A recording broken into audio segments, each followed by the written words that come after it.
Bayangin, mulai 2 Januari 2026, kamu bisa ditangkap, digeledah, bahkan ditahan meskipun tindak pidananya belum terkonfirmasi. Kok bisa? Ayo kita bahas. DPR resmi mengesahkan RKUHP menjadi undang-undang. Keputusan ini diketuk langsung oleh Ketua DPR RI Puan Maharani pada tanggal 18 November 2025. Banyak pihak kemudian mempertanyakan beberapa poin pasalnya. Poin pertama nih, KUHP yang baru mengubah ketentuan dalam pasal 5 KUHP lama, di mana dalam KUHP lama, penyelidik tidak boleh melakukan penahanan karena tahap penyelidikan hanya bertujuan mencari peristiwa pidana. Tapi dalam pasal 5 KUHP baru, penyelidik justru diberikan kewenangan untuk melakukan penangkapan, penggeledahan, larangan meninggalkan tempat, bahkan penahanan, meskipun tindak pidananya belum terkonfirmasi.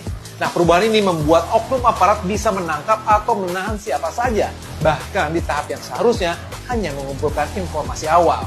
Lalu poin kedua, menurut Koalisi Masyarakat Sipil, KUHP yang baru memberikan Polri posisi yang lebih superpower. Beberapa pasal seperti pasal 105, 112A, 124, dan 132A menempatkan semua penyidik pegawai negeri sipil atau PPNS dan penyidik khusus ini di bawah koordinasi dari Polri.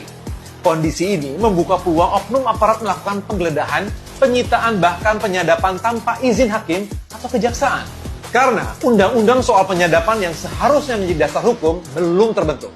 Artinya, potensi penyalahgunaan kewenangan bisa semakin besar.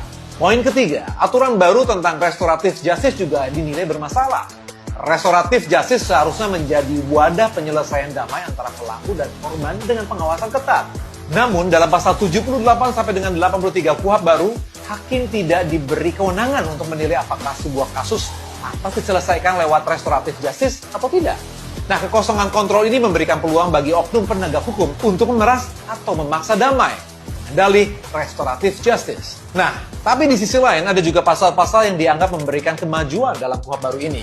Seperti pasal 31 ayat 1 yang mewajibkan penyidik memberitahu kepada tersangka untuk mendapatkan bantuan hukum atau juga didampingi advokat sejak awal. Lalu juga di ayat 2, di mana seluruh proses pemeriksaan wajib direkam dengan kamera pengawas untuk mencegah penyiksaan terhadap tersangka dan memastikan transparansi. Jadi gimana menurut lo? Apakah KUHP yang baru ini membuat proses hukum semakin jelas atau sebaliknya?